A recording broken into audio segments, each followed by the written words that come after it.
Hello everyone, CSIR net अड्डा 24/7 में आपका स्वागत है। और सबसे ज्यादा क्वेश्चन पूछा जाने वाला यही है कि मैम कि हम लोग कैसे अपनी प्रैक्टिस करें। अगर हमें आईटी एग्जाम निकालना है तो हम कैसे कॉलेज के अंदर ही साइड बाय साइड हम प्रिपेयर करते रहे, जिस वजह से हमारी रैंक भी अच्छी आ जाए और जैसे ही हम कॉलेज से बाहर निकले तो हमारी एमएससी भी सब कुछ मतलब अच्छे से हो जाए, यानी कि कॉलेज मिल जाए उनको। तो ये सबसे मोस्ट पॉपुलर क्वेश्चन होता है और बच्चों को समझ नहीं आता कि वो किस तरीके से प्रिपेयर करें। तो गाइज मैं इसी को आपको बताने वाली हूँ। अगर आपको कोई भी गाइडेंस चाहिए इसी से रिलेटेड तो आप सिंपली ये स्कैन कर सकते हैं QR। यहाँ पे आपको माइंड मैप्स मिल जाएंगे, क्विजेस मिल जाएंगे, अगर जो भी जॉब अपॉर्चुनिटीज होती है वो सारा कुछ आपको टेलीग्राम चैनल पर ही विजिबल हो जाएगा।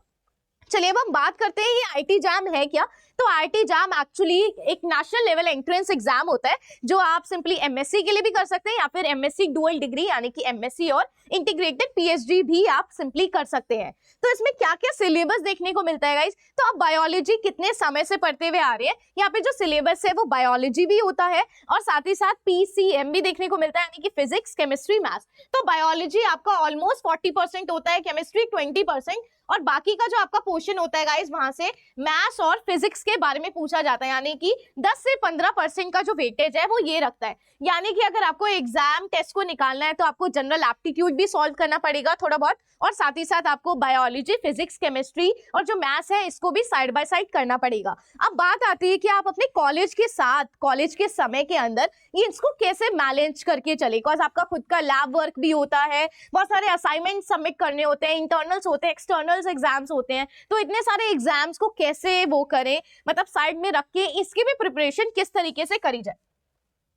तो गाइस सबसे पहले आपके पास क्या हो जाता है, कॉलेज करिकुलम वर्सेस आपका जैम सिलेबस। सबसे पहले अगर हम बायोलॉजी की बात करते हैं तो जितना भी आप चीजें पढ़ रहे हैं वो ऑलमोस्ट आपको सेम देखने को मिलती है, बट आपके एफर्ट्स कहाँ पे लगने वाले हैं। आपने फिजिक्स नहीं पढ़ रहे, आप केमिस्ट्री नहीं पढ़ रहे, आप मैथ्स नहीं पढ़ रहे, तो इन तीनों के अंदर आपका क्या लगने वाला है, सिंपली एफर्ट्स लगने वाले हैं। और इस एफर्ट्स को आप किस तरीके से फुलफिल करने वाले हैं, चलिए अब हम आगे बात करते हैं।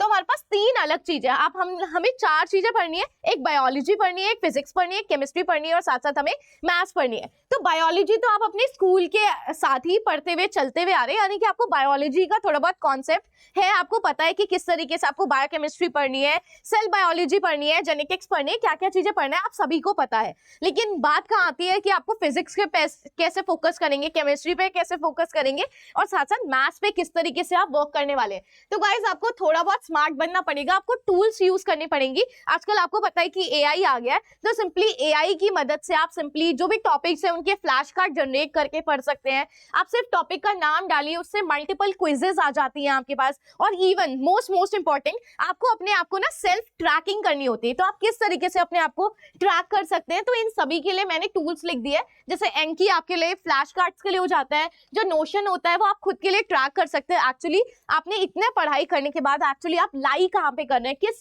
पोजीशन पे आप हैं, ठीक है। तो आप अपने आप को भी सिंपली ट्रैक कर सकते हैं कि कैसे आप अपने आप को और ज्यादा क्या कर सकते हैं, बिल्ड कर सकते हैं, ग्रो कर सकते हैं और बेटर अंडरस्टैंडिंग के लिए। अब आपके पास पॉसिबल चैलेंजेस और उनके सॉल्यूशंस, आपके पास बहुत ही लिमिटेड टाइम है, बिकॉज आपको कॉलेज भी जाना है, आपको प्रिपरेशन भी करनी है। तो आपको कोई 10-10 घंटे पढ़ने की यहाँ पे कोई भी जरूरत नहीं है, आपको मात्र 1 से 2 घंटा निकालना है। और 1 से 2 घंटे भी क्या, आप तो अपने कॉलेज के अंदर सिंपली पढ़ते हुए आ रहे हैं जो भी बायोलॉजी, बट आपको समय किसके लिए निकालना है, आपको सिर्फ समय फिजिक्स, केमिस्ट्री और जो मैथ्स है उसके लिए समय निकालना है। तो आपको सिर्फ और सिर्फ 1 घंटे से लेके 45 मिनट्स तक का आप समय निकाल सकते हैं सिंपली, और उस पर प्रैक्टिस कर सकते हैं, ठीक है। और साथ साथ मैं आपकी जो क्लासेस है मैं ले रही हूँ आईआईटी एग्जाम की, मैं आपको केमिस्ट्री भी पढ़ा रही हूँ, मैं फिजिक्स भी आपको पढ़ा रही हूँ। तो वीकेंड्स पे आप हमेशा जो भी केमिस्ट्री और फिजिक्स के है ना, तो आप लेक्चर्स मेरे देख सकते हैं। और कोशिश कीजिए कि जब भी आपका वीकेंड खाली रहता है तो आप उस पर क्वेश्चंस की जो प्रैक्टिस है ना वो इजीली कर पाए। तो बहुत सारा आपका जो सिलेबस है गाइस वो ओवरलैपिंग आपको देखने को मिलेगा। बायोलॉजी का जो सिलेबस है वो टोटली ओवरलैपिंग देखने को मिलेगा। आपको हमेशा अपना मोटिवेशन बरकरार रखना पड़ेगा, कंसिस्टेंट। तो इज जस्ट लाइक कि एक कोई पर्सन है वो सिर्फ 10 दिन पढ़ रहा है और एक कोई पर्सन है पूरे रोज पढ़ रहा है, लेकिन इज जस्ट लाइक वो एक ही 1 घंटा पढ़ रहा है। तो हमेशा जीत उसी पर्सन की होगी जो हमेशा 1-1 घंटा पढ़ता हुआ आया है, ठीक है। तो जो भी कंसिस्टेंट रहता है गाइस वो ही एक्चुअली विनर भी हो जाता है। तो स्टडी मटेरियल है, कहाँ से कंफ्यूजन होता है, तो आप इन सब की मैंने बुक्स भी बना रखी है गाइस, तो आप जाके मेरी स्ट्रैटेजी वीडियो भी देख सकते हैं कि कौन से के लिए कौन सी आपको जो बुक्स है वो सिंपली प्रेफर करनी चाहिए। तो गाइस जो फिजिक्स, केमिस्ट्री, मैथ्स है, इन तीनों के लिए आपको सिर्फ और सिर्फ एनसीईआरटी को पढ़ना है, दैट्स इट। अगर आप एनसीईआरटी अच्छे से पढ़ लेंगे, रिवाइज कर लेंगे, अगर आप खुद से नहीं पढ़ पा रहे तो सिंपली आप मेरे जो लेक्चर्स है आप उनको कंसर्न कर सकते हैं, प्लेलिस्ट जनरेटेड है, आप जाके आईटी जैम के लिए देख सकते हैं। मैंने केमिस्ट्री पढ़ाना स्टार्ट कर दिया है, बायोटेक्नोलॉजी हो गया, बायोकेमिस्ट्री होगी, ये सारी चीजें चल रही हैं, ठीक है। फिर हमारे पास क्या आ जाता है, फिर हमारे पास प्रैक्टिकल स्ट्रैटेजी आपके पास क्या है। जब भी आप कोई पेपर देना स्टार्ट करते हो, आप हमेशा 5 साल के उसके पेपर निकाल के देख लीजिए। जब आप ऐसे ही गो थ्रू करेंगे ना, आपको कुछ भी नहीं पता चलेगा। जब भी आप पेपर देखेंगे आपको कुछ नहीं पता चलेगा, बट आपको एक तरीके से दिख जाएगा कहाँ फिजिक्स आ रही है, कहाँ केमिस्ट्री आ रही है। इससे आपको बहुत सारा जो चीजें हैं उसका नॉलेज हो जाता है। फिर आप टॉपिक वाइज उनके नोट्स बनाना स्टार्ट कीजिए कि किस तरीके से आप कैसे कैसे जो सिलेबस है एनालिसिस करने के बाद कि पहले आप ये पढ़ सकते हैं जो भी इजी टॉपिक है। हमेशा आप अपनी स्ट्रेंथ पे खेलना पसंद कीजिए, जो भी आपका स्ट्रेंथ वाला पार्ट है उस पे फोकस कीजिए, बट आपको साथ ही साथ अपना जो वीक पोर्शन है उसको भी धीरे धीरे क्या करता रहना है, ब्रश अप करते रहना है, ठीक है गाइस। आपको पता ही आजकल एआई बहुत ज्यादा चल रहा है, तो आप डिजिटल टूल का इस्तेमाल करिए, अपने आप को ट्रैक कीजिए, फ्लैश कार्ड जनरेट कीजिए, क्विजेस जनरेट कीजिए, माइंड मैप्स बनाइए, नोट्स बनाइए। अगर आपसे नहीं हो पाता तो आप सिंपली मेरा टेलीग्राम ज्वाइन कर सकते हैं। आपको ये सारी चीजें, वेदर क्विजेस हो गए, आपके माइंड मैप्स हो गए, फ्लैश कार्ड्स होंगे, आपको सभी कुछ टेलीग्राम पर अवेलेबल हो जाएगा, ठीक है। आपको रेगुलरली रिवाइज करने हैं, प्रैक्टिस करने हैं, तो जो भी मैं पढ़ाती हूँ उसके प्रैक्टिस क्वेश्चंस मैं अपने टेलीग्राम पे भी डाल देती हूँ, तो आप जाके वहां पे भी सिंपली देख सकते हैं कि किस तरीके से आपके पास जो क्वेश्चंस हैं आप और ज्यादा प्रैक्टिस कर सकते हैं। जो भी आफ्टर क्लास आप पढ़ रहे हैं सिंपली आप एक्स्ट्रा क्वेश्चन की प्रैक्टिस कर सकते हैं।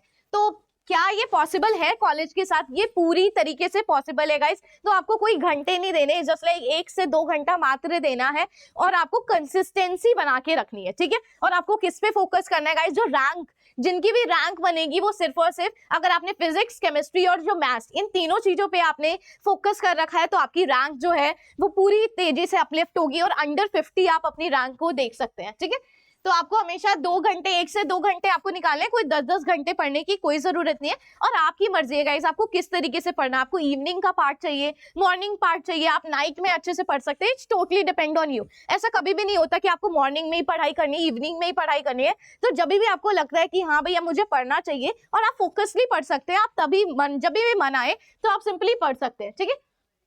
तो गाइस इसके प्रो क्या हो जाएंगे, आपको हमेशा कोर साइंस आप स्टडी कर रहे हैं तो आपको इतना डिफेक्ट करने की कोई जरूरत नहीं पड़ेगा।